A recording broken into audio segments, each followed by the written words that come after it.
want a microphone. Morning.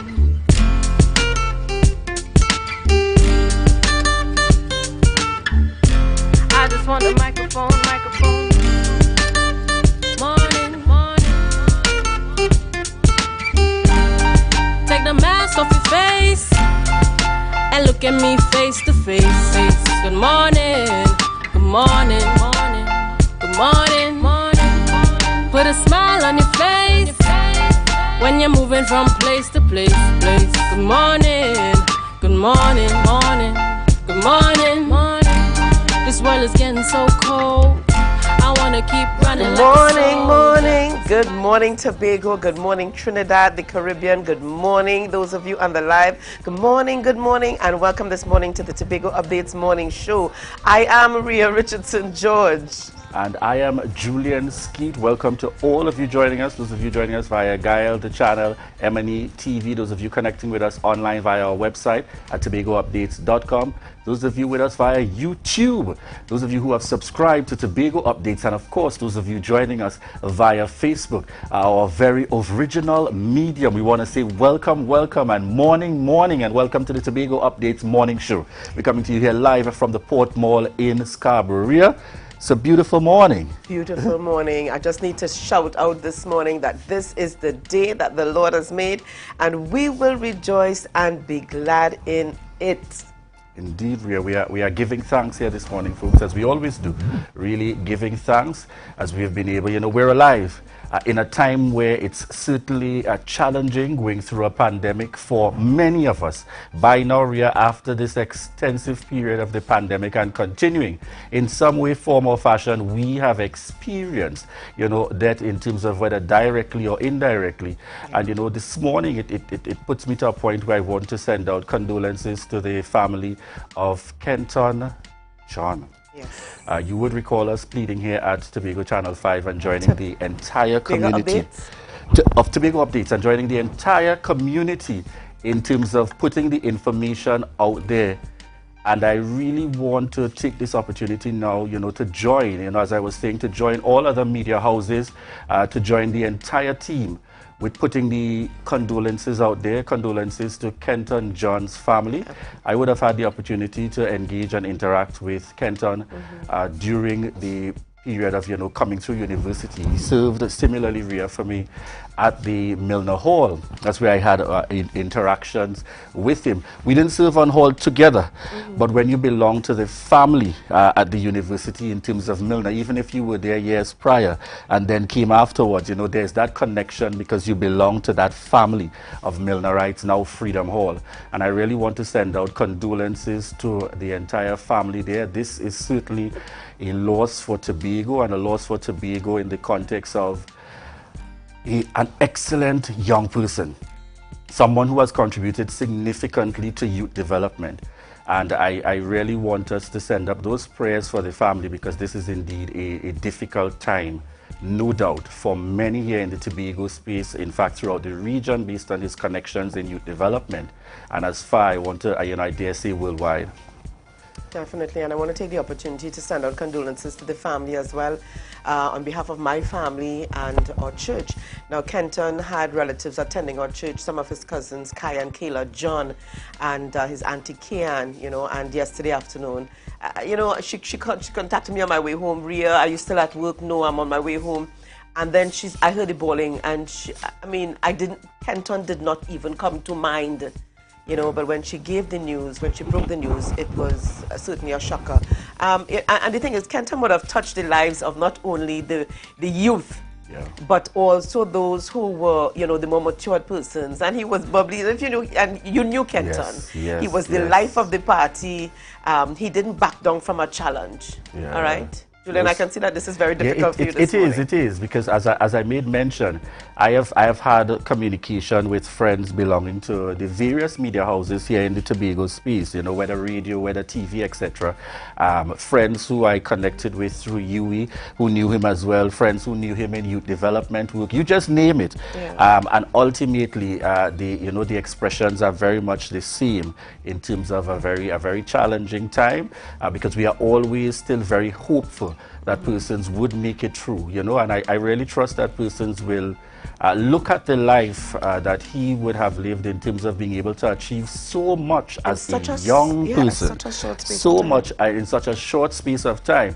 And if you want to do anything at all to honor his memory, let it be that we continue to make that kind of drive to expose young persons to those kinds of opportunities to really make a difference in life. That's one thing he was always very firm about. Definitely, definitely. All right, and I know there are a lot of persons in studio who have had, you know, some type of relationship with him, and it's going to be a difficult time, but God's peace upon all of you at this time. Definitely. So, Ria, we also want to, you know, touch on the fact this morning we saw a number of members of the Assembly, Tobago House of Assembly members heading out yesterday, assistant secretaries, the minority leader. We also saw heading out the presiding officer doing visits to our students, given that the Standard 5 class returned to school yesterday. And I felt it was, you know, it was very good to see that, Ria, in terms of that continued connection with the community, ensuring that our students recognize, yes, this is not just, you know, about during a sea time or some other initiative, but this is also a challenging return time. And it was good to see that connection out there with our students happening with members of the Tobago House of Assembly. All right. Definitely, and I say congratulations to them. It was an excellent first day. I think at some schools what they did was to have the second and third formers return, and I think some schools are allowing only the first formers to start off today. So kind of giving the second and third formers a chance to climatize, and then allowing the first formers, because it's all of it would be pretty new to them. All right, so I think it was an excellent idea, excellent initiative, and you know, we're hoping for great things. Please remember, parents, to keep safe. Tell them to keep the mask on. They're going to be chatting with friends, yes, socializing, keep the mask on, so sanitize, keep the mask on. Yes, definitely going to be a challenge, but we know that our students are going to do it. They're going to represent us well. Definitely. You know, as I was, one of my friends this morning, and she indicated to me, you know, I was looking through, and, you know, you could see the joy for her, or rather I should say, you could see the joy for my godson going back out, because my daughter is still, you know, with online school at her age. But you could see the joy for my godson, Kaden, going back out to school. And then when I looked at her status, you could see the concern from his mother. So I think parents obviously are, you know, as concerned. But certainly students are excited to be back out there. And as Ria indicated, we just want to ensure that you keep yourselves as safe as possible. Ria, we got some birthdays on the lineup this morning. We certainly do. So I want to start off with a belated greeting, and that is to Father Phil Isaac, who celebrated his birthday yesterday. Now, had we known about this, of course, Father Phil would have been up on the program first thing yesterday morning. So, Father Phil Isaac, happy belated birthday going out to you. And there's his picture. This is the best. This is what a nice frontal view of him. Some of the other pictures on social media were side views, and he was doing all sorts of stuff at the church. So, Father Phil Isaac, happy belated birthday going out to you. Definitely want to join in with that. I had the opportunity to interact, you know, then Father Phil, now Archdeacon, interact with him through the Youths of Tobago with Auntie Laurette Solomon. And, you know, he's always been an inspiration and encouraging, especially to, you know, young persons really striving to make that difference and remain focused, no matter what, remain focused. So I want to send out birthday greetings to you as well. Father Phil, coming from, you know, me, my family, as well as the Tobago Updates family here this morning. Ria, who else do we have on the lineup? I see that we have some common birthdays today, Ria. Zandra. So my girl Zandra Baines Brown is celebrating her birthday today. So Zandra, happy birthday going out. You know, Zandra is more than just an insurance agent. She is a sister. She is a friend. She is an advisor, Zandra, and we love you so much. So love going out to you from my family, the Tobago Updates family, and all of us. So have a great day today, Zan. Definitely want to send out shout-outs as well to Zandra. As you rightfully said, Ria, it may have started in insurance when I knew Zandra, very young when she was interacting with my mom and so on, but it certainly transitioned into a family friend, much more than just business and looking out for individuals. And even up to today, she sees it as a responsibility. I want to know what you're doing, make sure you're keeping on top of things. And she ain't just right. talking insurance, She wants to know all wrong. All wrong, that's right, that's right. All wrong. So I want to wish you a very happy birthday coming from the Tobago Updates family. One all right? more, go ahead, just before we go, my Auntie Lorna, out there in Trinidad, Auntie Lorna, I think she still carries Richardson Williams. Williams. It's a good thing it's your auntie, Ria. Yes. Celebrating her birthday today. So Auntie Lorna, happy birthday and love from the entire family, from Chris and Lisa and Carissa, Cameron, and the entire family going out to you this morning. Have a really great day. Peter, good morning to you. Have a nice day, folks. I want to also send a birthday shout out to Germina Rollocks. That's Germina Rollocks. We knew her as Miss Rollocks in Scarborough Secondary School days. Or Tanti. In her retirement now. I shouldn't just say in her retirement, enjoying her retirement. I want to wish you a very, very happy birthday, and I trust that you enjoy. And our final birthday greeting for this morning, Akinola Thomas, up there in the east. Akinola Thomas giving you a birthday shout out here this morning. I want to wish you the very best. Happy birthday coming from the Tobago Updates family. Viewers, we want to thank you all for the continued love and support. We want to remind you to share the live, share the live, share the live. Oh gosh, man, your belly. Oh gosh, oh gosh, man, your belly. Oh gosh, man, your belly. Man, your belly. Madness. Oh gosh. Yes, my brother. Burn your belly. I'm Patricia Nicholson Richards. Welcome to Tobago Update Sports. I'm your boy Marcus Daniel. Thank you. Trinidad and looms as remains when the public is made. Nobody lives here. Oil and gas exploration continues to affect the livelihood. Spearsides Marine in Tobago fishermen. When will the Sion Roxborough Francis Hospital be fully functional? of the 5 a.m. to 12 p.m. window Still at the find islands treasures like the Golden continue to Waterfall. rise in Tobago.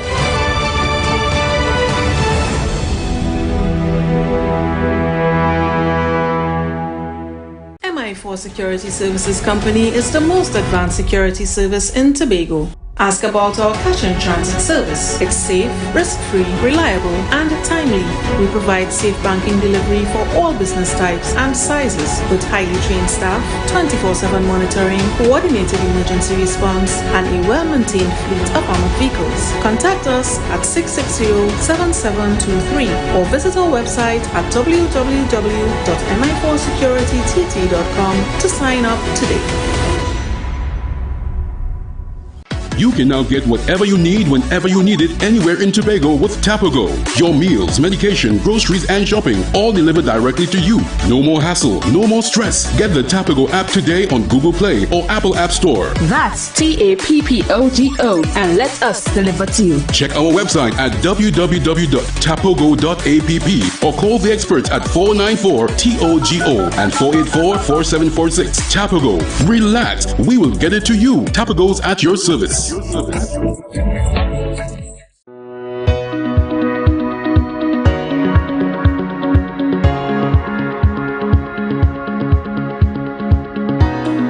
I want to meet with you to share my personal testimony and other local testimonies. Call me now, Juliet Roberts, at 341-0715. The number again is 341-0715. God bless you.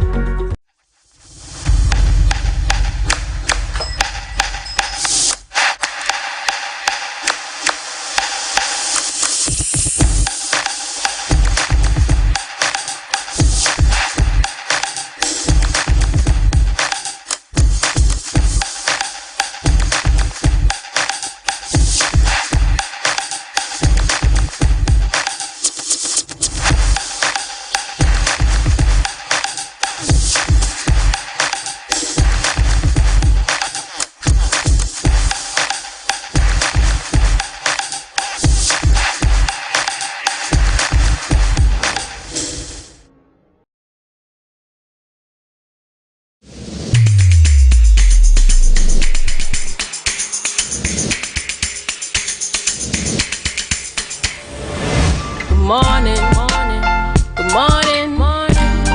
Put a smile on your It's a different type of thing down there. And we party till we drop down there. With a lot of pretty girls down there. Down in Tobago.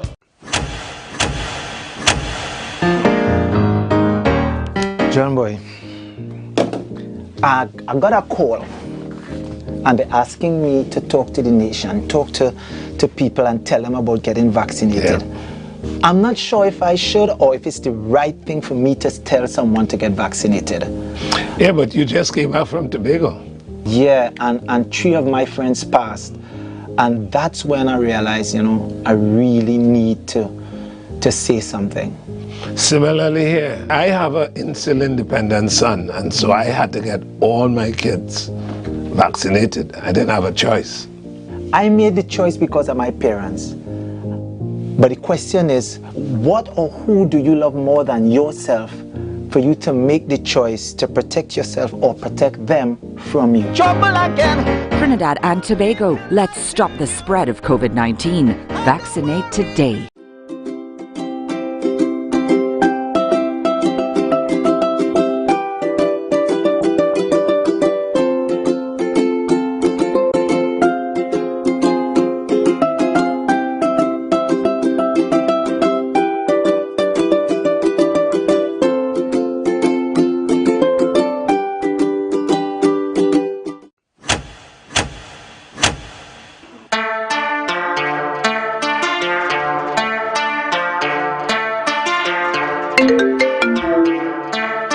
Whole thing is GBD boy. Promoter! Right now they call him a lasso free. What you have for me? Where you feel boy? I'm looking for March 5th. What you mean? Well, I'm looking great because you realize I done fax up already. I'm fully. And on top of fully, I boost up. An extra code. Don't forget me, you know. Well, first Saturday in March, yeah. Right. I'm going to make about 9 blazers because I don't know you have plenty show for me. Niceness. You see the show them started coming already. Good thing I've asked up because you can't pass go without that joke. Somebody say yeah. Give me back that tune because here quality inside that doing studio. Party get mashed up in here. Vaccinate today, live tomorrow.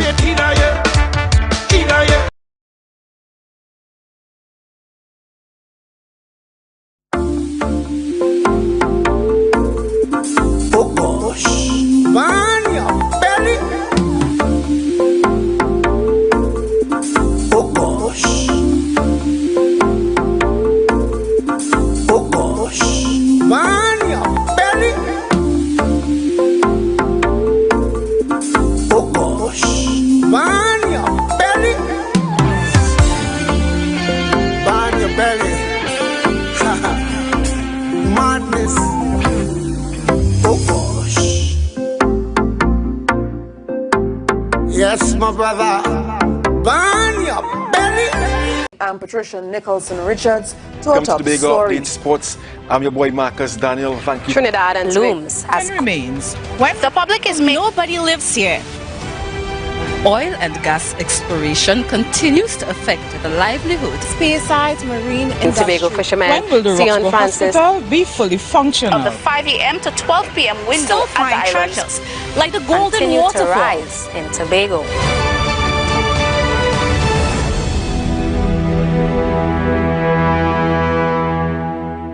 MI4 Security Services Company is the most advanced security service in Tobago. Ask about our cash and transit service. It's safe, risk-free, reliable, and timely.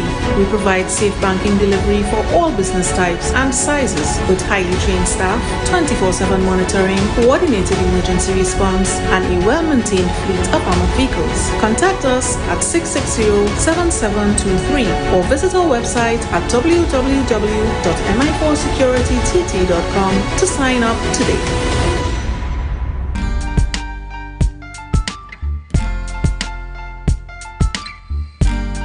Put a smile on your face when you're moving from place to place.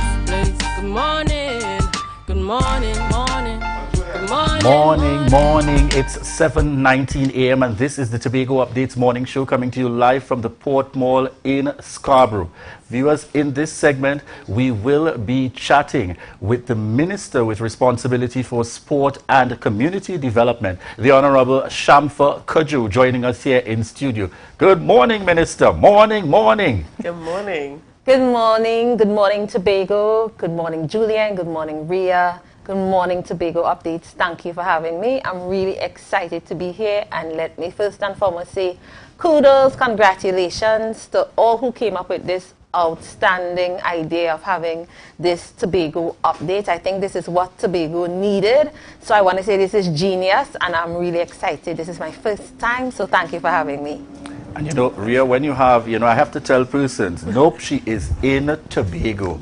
She is right here in studio. But when you get the big boys like the Minister, Ria, we have to maintain the protocols, but at the same time have all three of us on stage. So we use the versatility of our studio to ensure that we are able to connect. So, Ministers, we get started this morning.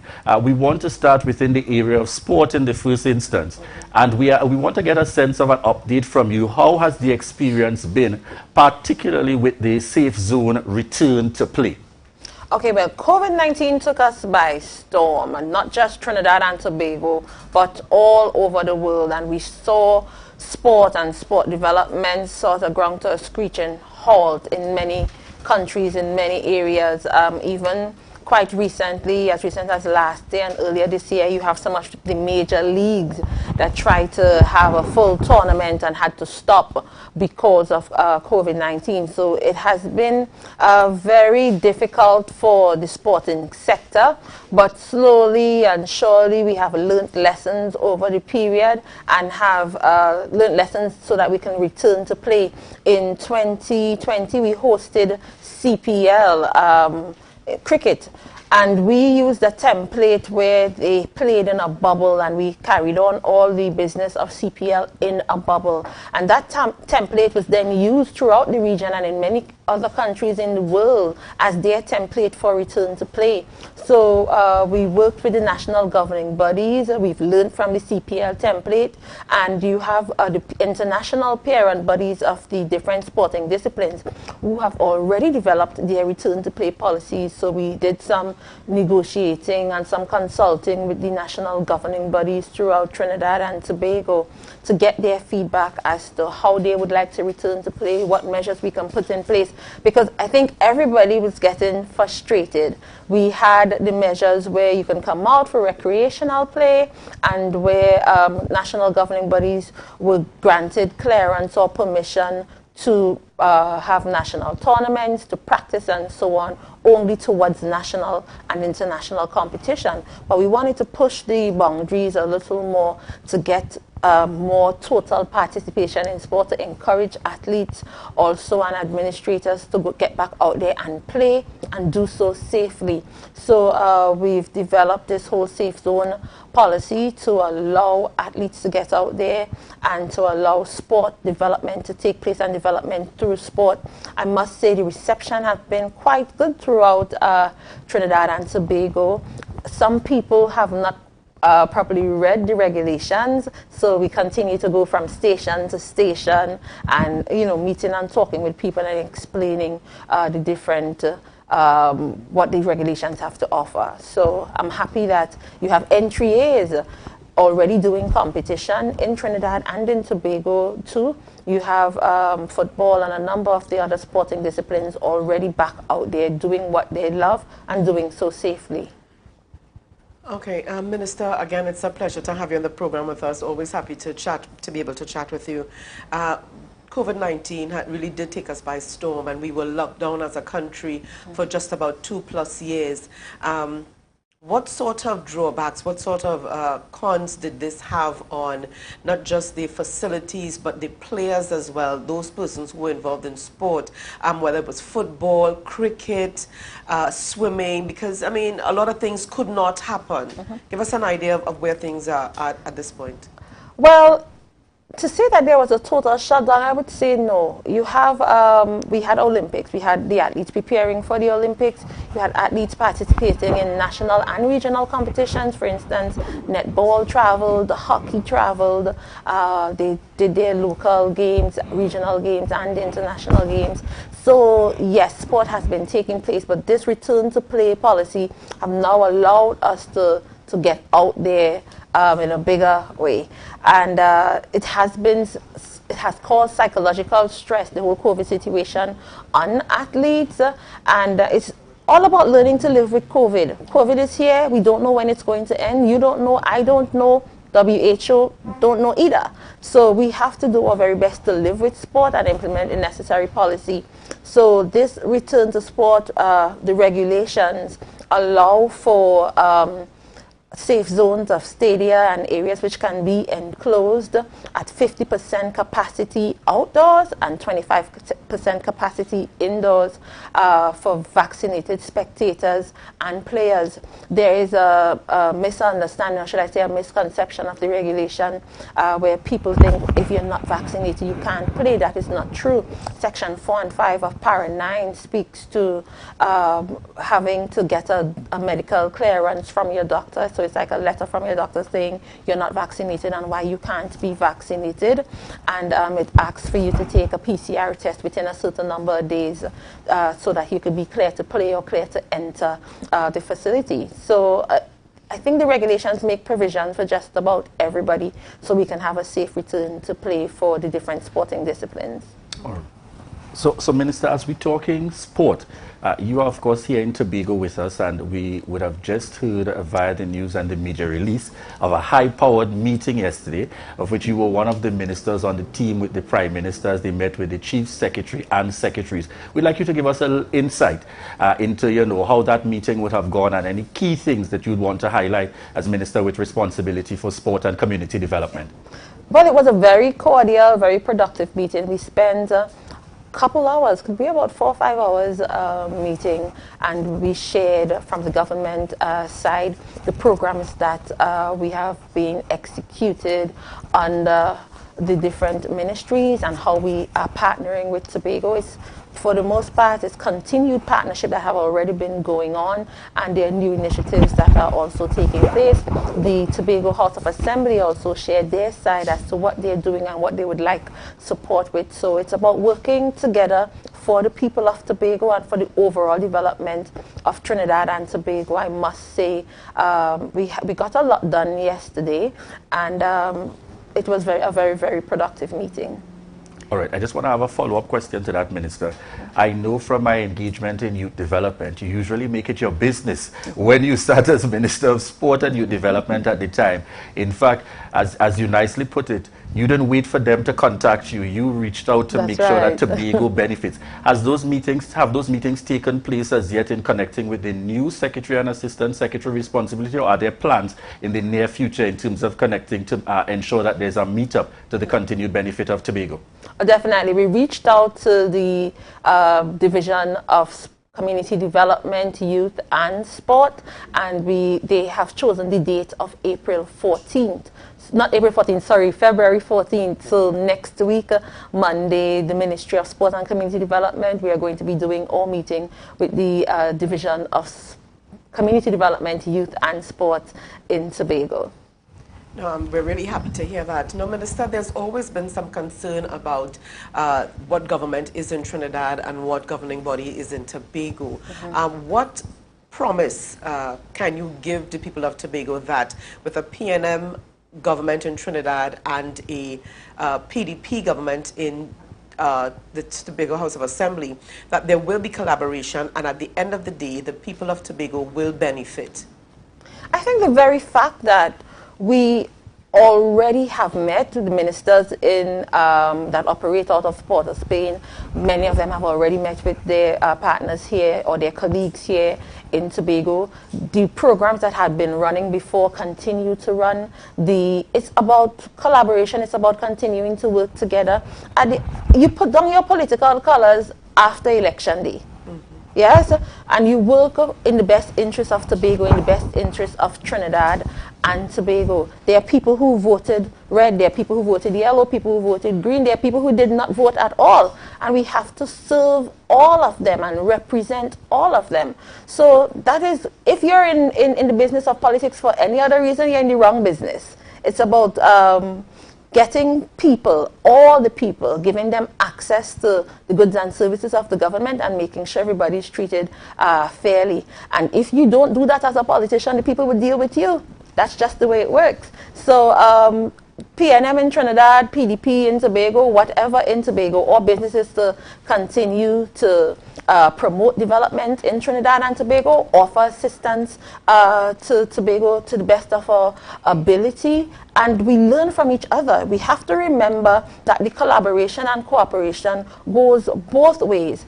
There are lessons that Tobago can learn from Trinidad and Trinidad can learn from Tobago. I can tell you from the Ministry of Sport and Community Development, we learn a lot of lessons and copy a lot of the programs from Tobago. Yeah, and I know the Tobago House of Assembly also copies some of our programs. So it's about learning, it's about developing capacity, it's about empowering our people and ensuring that everybody, every citizen of Trinidad and Tobago, no matter who you voted for, if you voted at all, have access to all the opportunities that the government, that the state has to offer. So it's about walking hand in hand, working together for the greater good of Trinidad and Tobago. Minister, as we prepare to wrap this morning's interview, I have to make a quick switch to your MP capacity for Tobago West. Yes. We know that there's a current situation, seeing that the PNM has lost office in Tobago, where there are discussions around the political leadership. Your name has been calling. Shamfa Kojo, potential candidate. Do you ever see yourself giving consideration to that, heading on to the executive, or if the people demand it, offering yourself within the People's National Movement for the executive of the Tobago Council? Julian, my business is to serve Tobago to the best of my ability in whatever capacity. I've been a frontline member of the People's National Movement since before 2010, and whether in office or out of office, my business is to push Tobago development first and foremost. And of course, I would support and assist my party in whatever way possible. So if the people see me best as cleaner, the people see me best as security guard, the people see me best as secretary, it's about putting the right people in the right places to get the work done. We're at a stage in the party where we have to rebuild and we have to get back out there and walk and listen and learn and do the hard work. It's for lack of listening why we are where we are.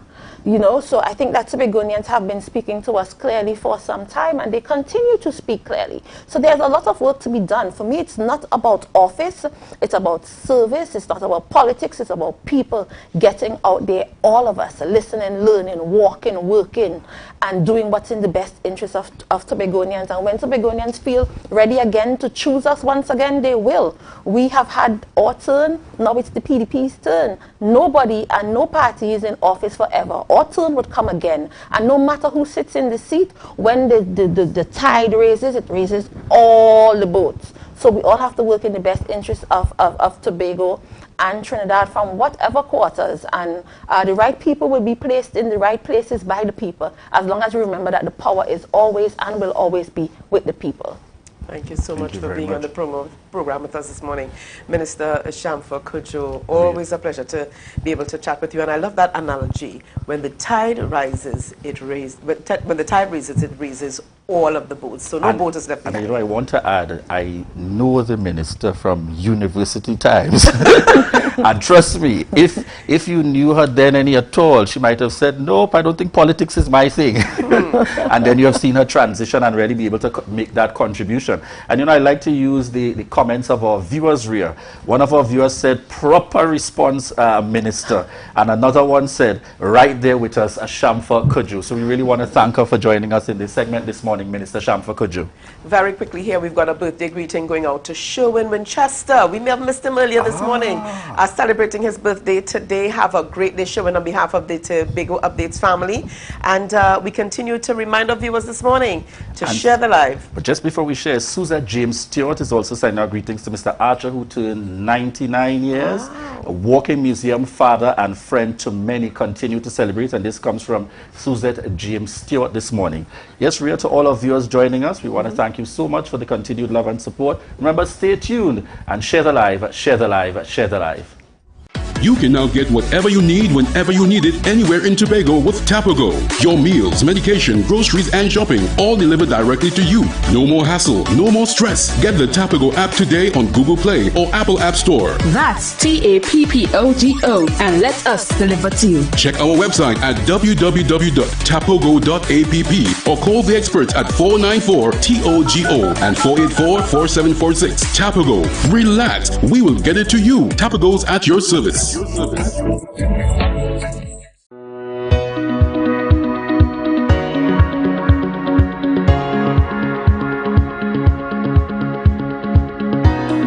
I want to meet with you to share my personal testimony and other local testimonies. Call me now, Juliet Roberts, at 341-0715. The number again is 341-0715. God bless you.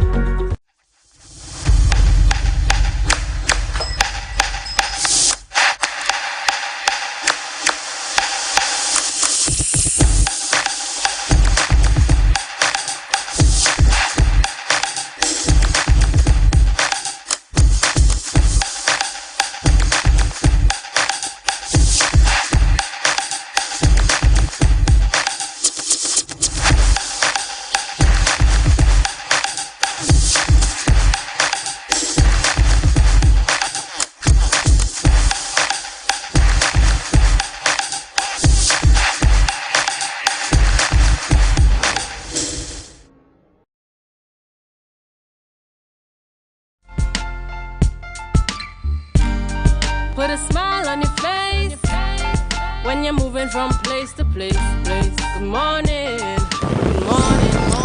Good morning. Good morning, Tobago. I am Candace Jackson and I am coming to you live from the Petitrew Lagoon in Plantations Estate, of course, in Tobago. Well, you're wondering why I'm here. Well, I'm here to talk about a bit of a unfortunate situation that is happening at one of our most precious wetlands. And if you know anything about wetlands are extremely important towards, coastal protection, marine life, and so on. And why? Because all animals, well, not all, but a lot of marine animals, they lay their eggs or they raise their young within the mangroves, within the lagoons. So the fish that we eat every day, they start right here, which is why they are extremely important. Of course, we know that mangroves also help filter the water and help with coastal protection. But there's something bad that's happening right now, and that's called dieback. And I don't know if you would have followed a story that I might have done a couple weeks ago about this dieback situation that is happening in these mangroves. And it is not being given the attention that it should be given, because we have already lost a lot of our wetlands in Tobago. And if we lose this one is a little bit more special to a lot of people in the sense that you get the chance to walk through it and you get the chance to view it. But as I'm walking, you've seen that there's a lot of sunlight in here. And this is not normal for mangroves and for lagoons. It's supposed to be very dark, very eerie. It's supposed to be really thick with trees and so on, but that's not happening. So I am here to talk to you about it with Mr. Sean McCoon from Environment Tobago, who is going to give us an idea of exactly what is happening and what we must do about it. So good morning, Sean, and welcome to the Tobago Updates morning program. Morning, Candace. Great. So first of all, just give us an idea of what's been happening at Petitrew Lagoon. Right, so since the latter part, or rather the last quarter of 2021, I personally have been monitoring this situation. Environment Tobago being a civil society organization, an NGO here in Tobago that seeks the interests of the natural environment, etc. We have been monitoring the progress of this degradation that has occurred in the mangrove ecosystem. Now, if you look around, you would see that there are many fallen mangrove trees, and also there are several signs that not just dieback is occurring, but also there's pile up of rubbish and also the influence of rotting sargassum in this mangrove ecosystem. Now, and for our viewers' sake, could you just explain what dieback is? All right, so dieback is a process where there's a cutting off, or at least there's no water or nutrients getting to the mangrove trees, and that process continuously it continues over an extended period of time, and then you find that the trees do not grow as they should. There's no more new root systems sprouting or happening. There's no new growth, so therefore the existing trees become weakened and significantly degraded, and then they eventually dry out, they rot, and they fall to the ground. And of course, we know there's a little bit of a symbiotic relationship between coral reefs and mangroves. Right. Yeah, that actually is, in fact, a very important relationship. Now, upland and marine ecosystems play an important part and an important role in marine life, and also the biodiversity that exists not only in the ocean but here on land, right? You have crabs, you have birds, you have other animals that form part of the biodiversity that exists here. Coral reefs are also something that we are looking at as being critical for us to have to protect and for us to conserve. Just as the mangrove ecosystem is a breeding ground for animals and all sorts of other life, we have a duty and responsibility to protect the natural environment that is around us. Okay, great.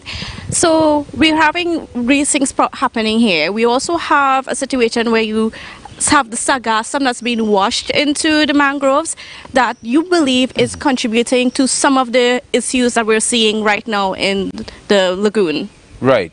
Now, a little bit about the geography of Tobago. This is the Atlantic side of the island, all right? So Lambo, Petit-Trou, and this side of the island is actually facing the Atlantic, right? So this is the side that the influx of sargassum is most prevalent.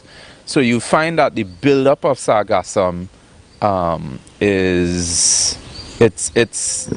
it happens quite frequently, and when we have the influx of sargassum, it settles here in the mangrove, and that continuous settling, it rots, right? And that also contributes significantly to the degradation that we see here, all right? Now, I have personally advocated for having the mangrove cleaned up, or at least having the sargassum and also the rubbish that we see here removed, but you know, as your story indicated, Tobago Plantations Limited and their operations department were not necessarily too cooperative where that is concerned. Okay, I know you also have solutions as to what can be done. So can we discuss a little bit about that?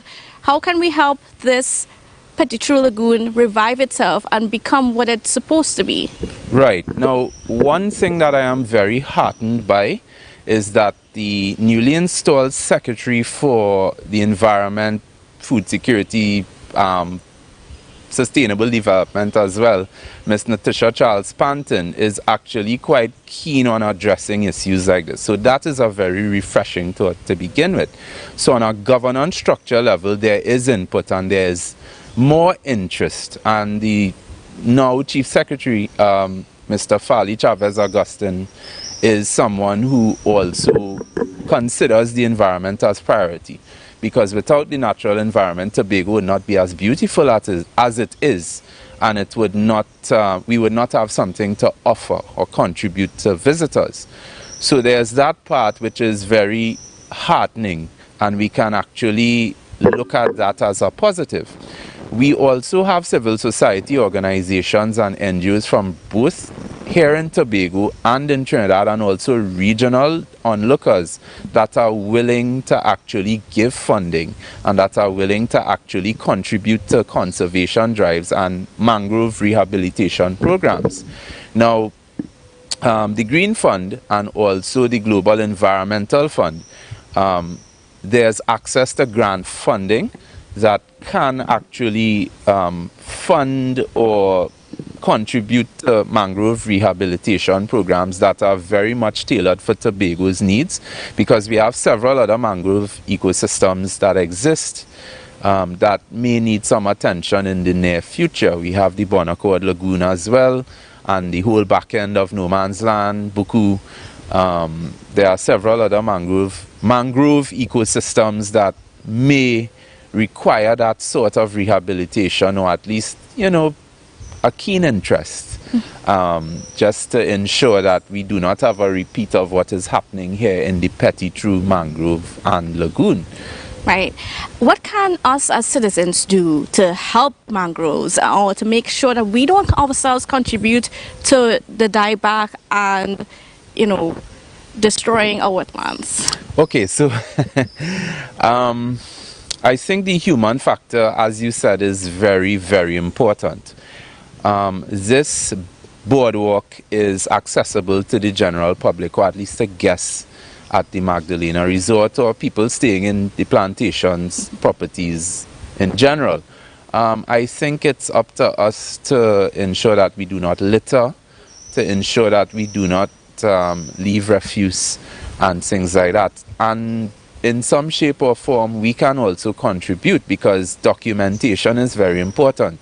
So if you come here, let's say in January, and you observe this, and then you come back in the middle of the year, July, August, and you take pictures and there's improvement or even further degradation, you can now document that. You have your smartphone, you have your camera, you have whatever the case may be, and I know many photographers utilize this space for recreational purposes, for weddings, for photo shoots, etc. So that in itself should be motivation for us as the human element, or the human aspect, to conserve this space and to ensure that it's preserved rather in a meaningful way, so that our children and their children would have the benefit of seeing this and experiencing the happiness that many people have in walking through this space. And not only that, our shores can remain protected whenever we have rough seas and storms. And of course, we are living in the Caribbean. Yeah. We have those things, and without these wetlands, that's what's going to happen. So I want to thank you, viewers, for staying with us. Thank you, Sean, for having us here to explain with us how important it is to keep these mangroves alive, keep these wetlands alive. And please, people, do not litter. We see evidence of it at wetlands around Tobago, where there is garbage piled up, people are dumping, and it is not a good thing. There is a dump in Study Park, use it. So that's it from me, Candace Jackson in Petit Trou Lagoon. Now it is on to Devon Adana for This Day in Tobago History. This Day in Tobago History. Did you know that on February 8th, 1765, a quorum of land commissioners arrived in Tobago from St. Vincent to create a map of the island? According to Tobago Melancholy Isle by Douglas Archibald, 257 years ago today, after Tobago had been ceded to Britain via the Treaty of Paris in 1763, Britain arrived to take up possession of Tobago. The chief surveyor for the land commissioners was James Simpson. He had been sent on ahead with his assistant to Tobago prior to the commissioners' arrival to begin surveying the island. The commissioners did a tour of survey of Tobago by yacht, sailing around the island. The commissioners approved the map that Simpson had drawn up of Tobago, which had detailed boundaries of the divisions and parishes with the amount of acres in each division to be put up for auction. Much care was also taken by Simpson to reserve lands for public use, and a considerable tract of hilly land was reserved in the central woods of Tobago to preserve rainfall and to provide a valuable source of timber for the future. In the end, it was decided that a total of 57,408 acres of land would be offered for sale as plantations.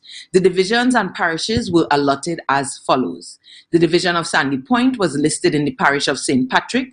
The division of Rockley Bay was listed in the parish of St. Andrew. The division of Corland Bay was listed in the parish of St. David. The division of Barbados Bay was listed in the parish of St. George. The division of Great River was listed in the parish of St. Mary. Northeast Division was listed in the parish of St. John, and the division of Queens Bay was listed in the parish of St. Paul. This has been This Day in Tobago History. My name is Devon Adana. Back to you in studio. Thank you so much, Devon and Dana. Yeah, almost caught unawares. Well, viewers, welcome back. It is the Tobago Updates morning show, and this morning on the program, we are chatting with a lovely lady. She's no stranger to Tobago Updates. We're chatting today with Gian Edwards-Jack, and Gian is the founder of Tobago Island Market. And this morning, viewers, we are talking about Valentine's. In fact, the Valentine's edition, Local Love. Good morning and welcome to you, Gian. Hi, good morning, Rio. Always nice to have you on the program with us. Thank you. She's not nervous this time, okay? She's not nervous this time. Now, Gian, you've been on the program with us before. We've chatted about your markets. Yes. Your local markets. You had quite a few. Well, I had two, and this one is the third one, yeah. Right. And now we're looking at one for Valentine's Day. Yes. Tell us very quickly how the first two went. One was earlier, middle of the year somewhere. Right. October, November. That was the end of November, and then the other one was mid-December. Right. Right. So the first one, I actually came here and I did the advertising, and I was really nervous about that one because I wasn't really sure what the crowd response would have been like. And I remember telling you I wanted to have 50 vendors at the market, and you looked at me like 50. And I think I had 25 at the time. We ended up with 56. 2 weeks later for the first market. Exactly, which was really huge. The one on Christmas time was, I think, about half the size, so we ended up with about 27 vendors in total. Right. But we were able to kind of get that market off in 2 weeks, so to even have that number advertised in 2 weeks was really huge. And we decided we wanted to do something for Valentine's Day. Of course, this is a major time for commerce right now. Everybody's looking to shop and buy something for their loved ones. So we really wanted to have that space for businesses to really have that showcase to get some sales and to also meet with their customers during this time. All right. Now, how many vendors are you looking at? Because you always have an initial figure that always surpasses what you. I would always want to have like a lot of vendors, hundreds of vendors if I wanted to. But of course, 50 is always the number that we look at. It's a really nice spot to be in. Right now, we're at 36 and we still have space available. So we're really hoping that we could reach there in a few days. Okay. And it's all catered or centered around Valentine's? Yes, some of the vendors, and we have some vendors who came before that don't necessarily sell things that could be bundled as Valentine's Day items, but a majority of the vendors do have some deals and some bundles and gifts really ideally for that day, hoping that people come and buy the gifts then. And what date are we looking at and location? Right, so we're looking at Saturday, February 12th, which is this weekend at Apex Grounds from 10 a.m. to 5 p.m. 10 a.m. to 5 p.m.? Yes. All right. Parking?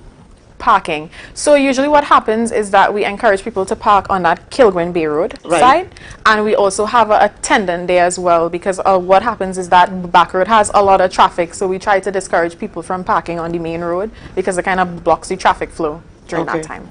As well, what is being put in place to ensure that the vendors are socially distant? Well, of course, we have the issues with the tables. So the tables are 6 by 3, as well as we have spaces in between the tables. We try, we have some enclosed areas. We try not to crowd up those spaces and ensure that we don't have more than about 10 people in a room, based on the size of it. Of course, for the customers, when they come in, we always have checking the temperatures. We have the hand sanitizer as well.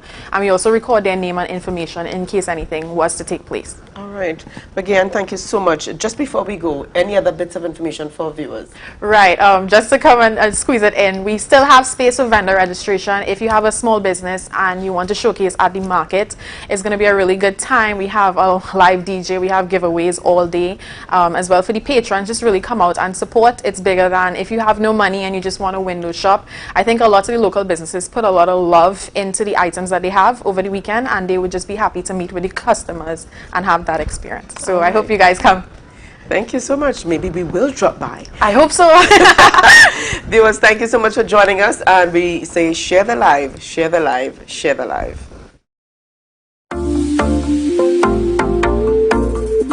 Oh gosh, man, your belly. Oh gosh. Oh gosh, man, your belly. Oh gosh.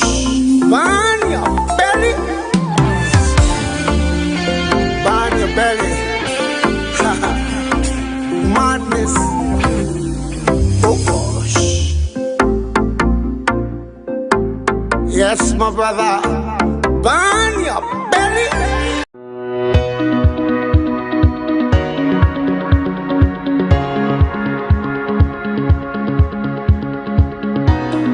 I want to meet with you to share my personal testimony and other local testimonies. Call me now, Juliet Roberts, at 341-0715. The number again is 341-0715. God bless you.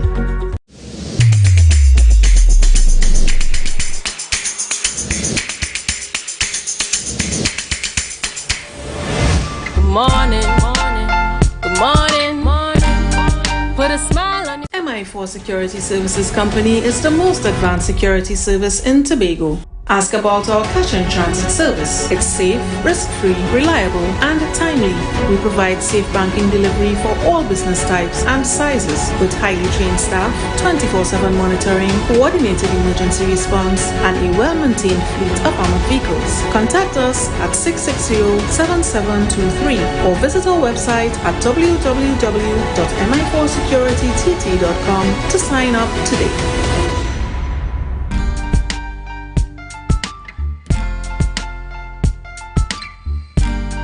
Put a smile on your face when you're moving from place to place.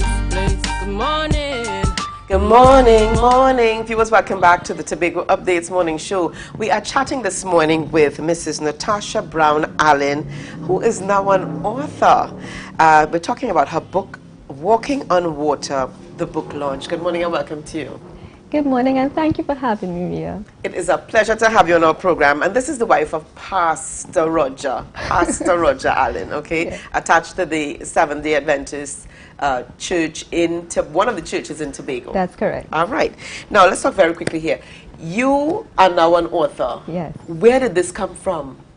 Well, it all started with me sending out inspirations every morning, Ria, to all my WhatsApp contacts. And my WhatsApp contacts, encouraging me, Natasha, this has to be made available to a wider audience. And of course, during the pandemic, we had some time. Right. Because I'm always so busy, Ria.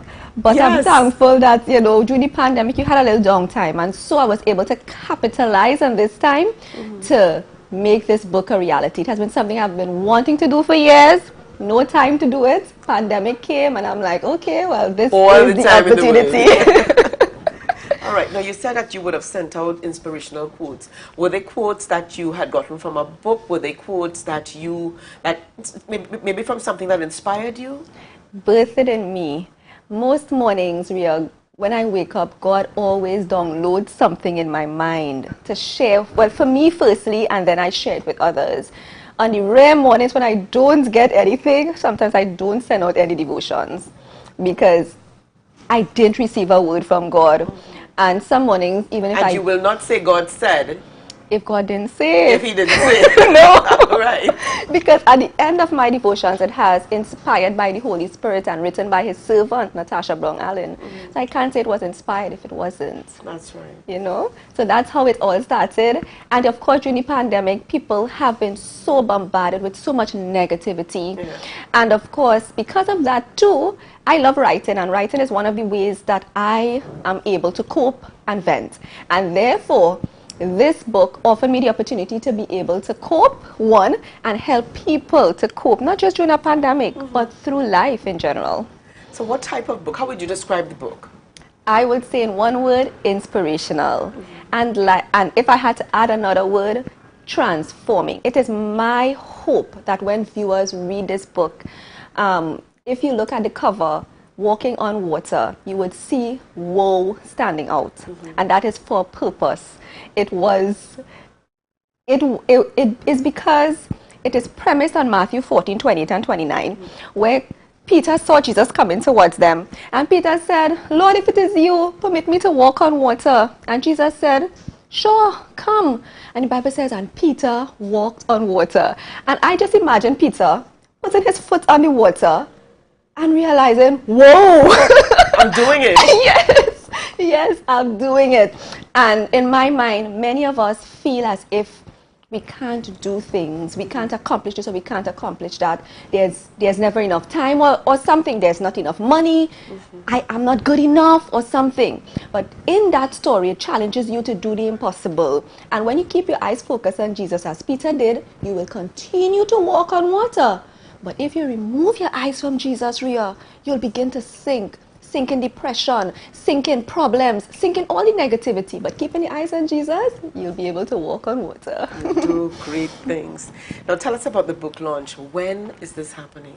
This is happening on Sunday, the 13th of February at the Scarborough Library, the Anne Mitchell Gift Auditorium, 4 p.m. All right. Now, who's invited? Is it also going to be online? Of course. There is a virtual element, of course, because they're restricting numbers, even at the auditorium. So just a few people will be in person, but more so it will be online. So I will be sending out the virtual link for this book launch. All right. So persons can look out for this. And how can they get the link? Well, I will be posting it on my WhatsApp and Facebook pages, and to all the persons who I have been sending out inspirations to. And if the persons are interested in getting the book, of course, they can contact me personally. My number is 273-1844. They can also email me at natashabrownallen.books@gmail.com. And yeah, you can contact me there. After the book launch, it will be available at Books and Office Supplies and Pages Bookstore here in Tobago. And that is NATASHABROWN. Correct. ALLEYNE. Yes, thank you so much. All right. A pleasure to have you in the program with us. So, great things happening this weekend. So maybe you can purchase a book for a loved one. That's a good investment there for Valentine's. Yeah. Most definitely. Because, of course, the book talks about God's love for us, one, but it also has a lot of entries about how we can show love to each other. And reading is becoming something that we are not doing often enough. And so I encourage people to read, read, read. So yes, get this book for some loved one for Valentine's Day. That would be great. Thank you so much. Thank you so much for chatting with us me this morning. Viewers, don't go anywhere. Stay in your seats because we want you to share the life. Share the life, share the life.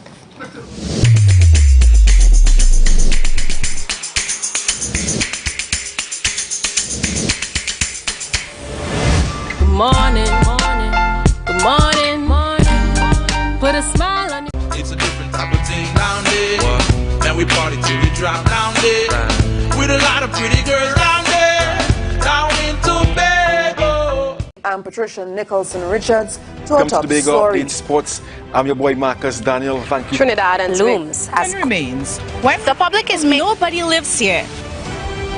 Oil and gas exploration continues to affect the livelihood. Spearside's marine in Tobago fishermen. When will the Sion Roxborough Francis Hospital be fully functional? of the 5 a.m. to 12 p.m. window Still find at the islands treasures like the golden continue to waterfall. rise in Tobago.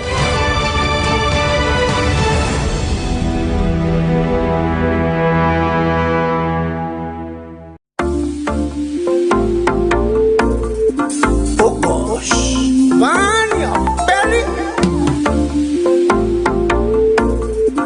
Oh gosh. Oh gosh. Burn your belly.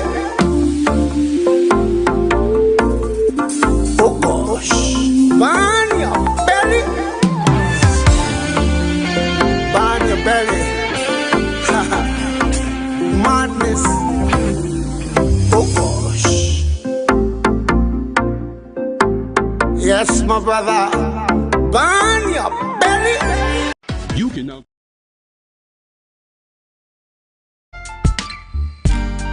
Put a smile on your face when you're moving from place to place. Good morning, good morning, morning, good morning, morning. Good morning, viewers, and welcome back to the Tobago Updates morning show, coming to you live here from the Port Mall in Scarborough. We are into our final segment here this morning. Yeah, that's right, our goodbye segment. Yes, we got to remind our viewers of some exciting things happening in the morning. In the morning, viewers. It's Wednesday morning, and the Tobago Updates morning show will be having guest hosts for our youth edition. You can look forward to seeing Aliyah and Dwayne on set in the morning, chatting with you and taking us through. We're always doing things different here at the Tobago Updates morning show, so we really want to encourage you to tune in tomorrow. It's going to be exciting with our young persons taking on that responsibility to lead the show tomorrow. And then we head into the news at 7:30 p.m. That's right. We have news coming to you from Tobago Updates, 7:30 p.m. Tomorrow evening. That's Wednesday evening news. And Ria, what's happening at 8 p.m. following the news? Do we have some awards happening, Ria? We do. In fact, we've got the Boo Boo Awards taking place tomorrow, and you don't want to miss this. You do not want to miss this program. It's going to be exciting, as I like to call her, with Miss Integrity Intact, Cassandra Thompson Forbes. All right, so we look forward to the Boo Boo Awards tomorrow evening, Wednesday, from 8 p.m. It's going to be a big day for us, Ria. It's going to be a big day tomorrow. Yeah, definitely, and we are super looking forward to it. So we're encouraging our viewers to be locked and loaded in the morning, and in the night, you've got interesting things happening here at And I really wanted to add, Ria, before we run off, in terms of some commendations to Secretary with Responsibility for Education, Secretary Zurisha Hackett, in terms of taking on the charge and the responsibility. What we saw yesterday wasn't just by chance. You know, as Secretary for Education, she wanted to make that concerted effort to include all leaders in the back-to-school experience. And, you know, we want to send commendations there because we really saw it going far and wide, not just those in the majority, but also including the minority, as well as the presiding officer, ensuring that it was a full Tobago House of Assembly effort being pushed there through the Secretary with Responsibility for the Division of Education, Assemblyman Zurisha Hackett. So we want to send out commendations this morning, and we're happy to see them out and engaging with our students. Definitely. So all the best to those students again today. Teachers, parents, and the students going back out to school. This is day 2. We trust that you have a great day. Remember, students, please, whatever happens, please wear your mask, sanitize. And just before we socially news just in, we can look out today, and I'm sure Tobago Updates will be covering that, to seeing the Chief Secretary, the Deputy Chief Secretary, Assemblyman Ian Pollard, Assemblyman Natisha Charles Panton, and Councillor Tashia Burris will also be going out today. As you remember, Ria, they were engaged with meetings yesterday with the Prime Minister, and people might have said, gosh, we didn't see them out with the students. So they will be out today. I want to assure you the Chief Secretary, Deputy Chief Secretary, Assemblyman Ian Pollard, Assemblyman Natisha Charles Panton, and Councillor Tashia Burris. So we can look out for them, and certainly Tobago Updates will be connecting to ensure that we capture that out there. Definitely. Wishing that you were a student attending school today, but no. So viewers, have a great day. Students, stay safe. Remember to wear your mask, sanitize, socially distance. We'll see you bye. Like this, rough like this, and them not nice like this. Some can't take it when you talk true sense. Rather hear the words that glorify nonsense. Yes, and I got my brains, and I'm pretty like my mama. I don't wanna pick your brains, I just want the microphone.